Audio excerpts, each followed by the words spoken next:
तो सुशांत के जाने के बाद क्यों वहां पर आज तक नहीं टिक पाया कोई भी किराएदार? पिछले किराएदार के साथ उस घर में ऐसा क्या हुआ था कि उल्टे पांव भाग खड़ा हुआ? क्या सचमुच उस घर में अब भी भटक रही है सुशांत की आत्मा? आपको दिखाते हैं, बताते हैं सब। आप भी इस खबर को ज्यादा से ज्यादा लाइक और शेयर कर अपना प्यार और सपोर्ट दिखाएं और कमेंट में इसे लेकर आप भी अपनी बात, अपनी राय जरूर रखें। चैनल के साथ जुड़कर चैनल को सब्सक्राइब कर हमारी आवाज बने।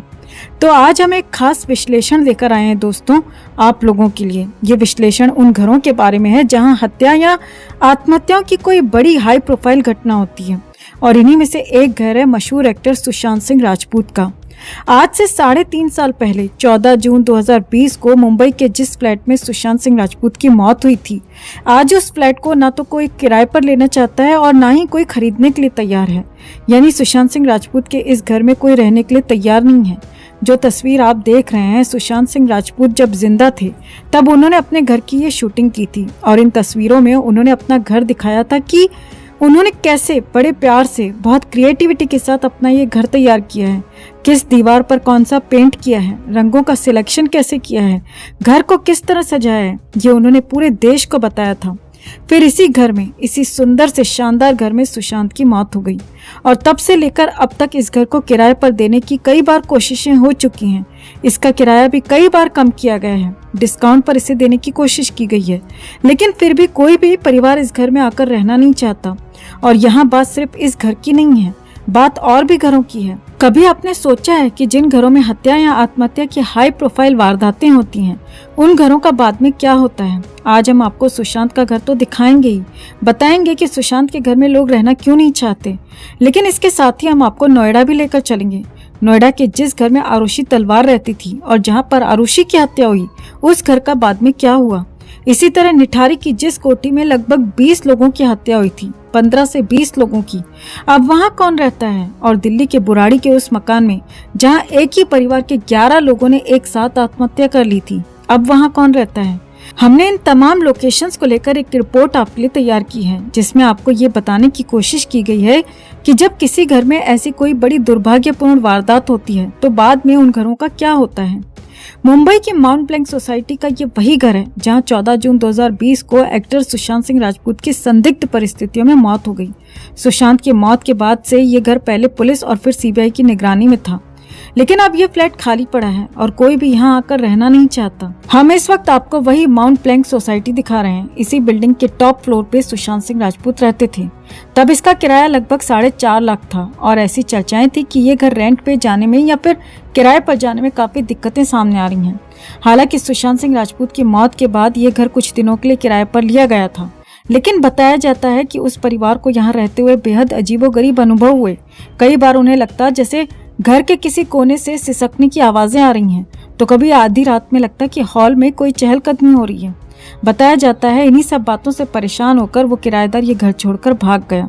जब वो किराएदार भी चला गया तो उसके बाद से नए किराएदार मिलने में काफी दिक्कतें आ रही हैं। ये फ्लैट मुंबई के एक ऐसे इलाके में है जहाँ कई बड़े फिल्मी स्टार्स रहते हैं, लेकिन इसके बावजूद आज भी कोई व्यक्ति या परिवार इस घर में किराए पर रहने के लिए तैयार ही नहीं, जहाँ सुशांत सिंह राजपूत की मौत हुई थी। किसी भी घर में एक वास्तु की बहुत अहमियत होती है, और यदि उसमें कोई भी ऐसी दुर्घटना हो जाए या कोई आत्मघात हो जाए या कोई मर्डर हो जाए या समथिंग लाइक दैट, ऐसा कुछ भी होता है, तो उसके जो वाइब्रेशंस, नेगेटिविटी लोगों को एक फील होती है, और कोई भी समुदाय का इंसान जो वो उस घर को लेना चाहे या खरीदना चाहे या भाड़े पे जाना चाहे, तो वो एक बार उसको कतराएगा जरूर, क्योंकि उसको एक वास्तु की जो वाइब्रेशंस है उसको एक पीछे की ओर खींचेगी। इसका कोई हल मुझे तो जल्दी समझ में नहीं आता, और इसमें एक बहुत कठिनाई वाली बात होती है।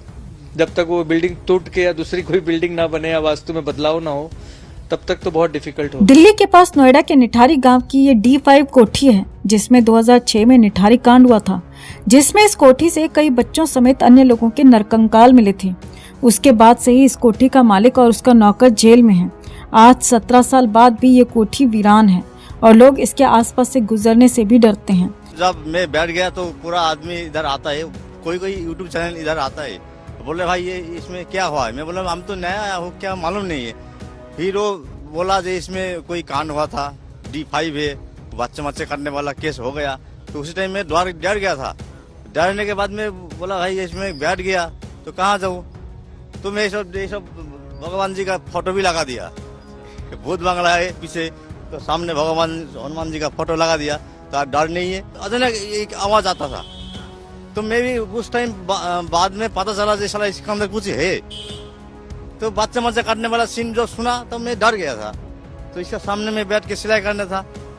तो अभी तो इसे भगवान जी को मैं हनुमान जी को मानता हूँ, तो उसको लगा दिया, तो अब डर नहीं है। तो ये सब सुनकर आपको क्या लगता है दोस्तों, क्या वाकई में इन जगहों पर आत्माएं भटकती रह जाती हैं? क्या आपके साथ भी कभी कोई ऐसा अजीब अनुभव हुआ है? यदि हाँ तो कमेंट में इसे लेकर आप भी अपना वो अनुभव जरूर शेयर करें और वीडियो को ज्यादा से ज्यादा लाइक और शेयर कर अपना प्यार और सपोर्ट जरूर दिखाएं। चैनल के साथ जरूर जुड़ें। तो एक बार फिर सुशांत दिशा केस चर्चा में आ गए हैं। एक बार फिर दिशा केस की फाइल खुल चुकी है और एक बार फिर दिशा सुशांत के गुनहगार कांपने लग गए हैं, फड़फड़ाने लग गए हैं। जी हाँ, ये हम सब जानते हैं कि सुशांत दिशा केस में एक बहुत बड़े मंत्री का बेटा शामिल था, लेकिन तब महाराष्ट्र में जिस सरकार का राज था उसने किस तरह से इन दोनों ही केसेस को दबा दिया, ये भी हम सब अच्छे से जानते हैं। लेकिन अब जब दिशा केस में नई एसआईटी आ गई है, तो ऐसे में सबसे ज्यादा खतरे की तलवार जिस पर लटक रही है वो वही बड़े मंत्री का बेटा ही है। जी हाँ, लेकिन इस बार इस मंत्री के बेटे के बचाव में एक औरत मैदान में कूद पड़ी है,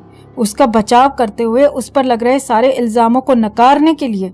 तो आखिर क्यों और कहां से इस केस में हो गई है इस औरत की एंट्री? कौन लगती है ये उस मंत्री के बेटे की, और क्यों इसे सामने आना पड़ा मंत्री के बेटे के बचाव में? आपको दिखाते हैं, बताते हैं सब। आप भी खबर को ज्यादा से ज्यादा लाइक और शेयर कर अपना प्यार और सपोर्ट दिखाएं और कमेंट में जस्टिस फॉर सुशांत एंड दिशा जरूर लिखें। चैनल के साथ जुड़कर चैनल को सब्सक्राइब कर हमारी ताकत बने। तो ये तो आप सब जानते हैं दोस्तों कि महाराष्ट्र सरकार ने दिवंगत सुशांत सिंह राजपूत की मैनेजर दिशा सालियान की मौत की जांच के लिए नई एसआईटी का गठन किया है, जिसके बाद पूरे महाराष्ट्र की सियासत में गहमा गहमी का माहौल बन चुका है।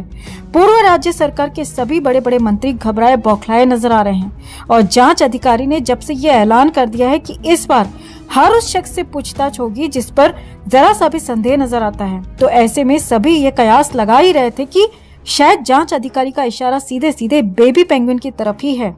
इसी बीच जब एक बार फिर नारायण राणे ने खुलकर आदित्य ठाकरे का नाम लेते हुए साफ साफ शब्दों में कहा कि दिशा सुशांत का मर्डर हुआ है और इस केस में सबसे बड़ा हाथ आदित्य ठाकरे का ही है और इस बार उसका जेल जाना तय है। तो अब नारायण राणे के इन आरोपों के बाद अचानक इस केस में एक औरत की एंट्री हो गई है जिसने खुलकर आदित्य ठाकरे का सपोर्ट किया है और इस पर लग रहे सभी आरोपों को खारिज करते हुए नकार दिया है। जी हाँ, दरअसल इस मामले में मनसे अध्यक्ष राज ठाकरे की पत्नी शर्मिला ठाकरे ने आदित्य ठाकरे का समर्थन किया है और कहा है, हमें नहीं लगता कि आदित्य ठाकरे ऐसा कुछ करेंगे। जब नारायण राणे के बयान पर उनसे सवाल किया गया तो इस पर उन्होंने कहा, मैं किसी के बयान पर प्रतिक्रिया नहीं दूंगी, अगर उनके पास सबूत है तो उन्हें पेश करना चाहिए। शर्मिला ठाकरे ने आगे कहा, आदित्य ठाकरे एक साधारण लड़का है, ऐसा कुछ नहीं करेगा। आदित्य सुबह उठकर भगवान का नाम लेता है। दिशा सालियान मामले में एसआईटी का गठन कर दिया गया है, ये एसआईटी सब कुछ सामने लाएगी।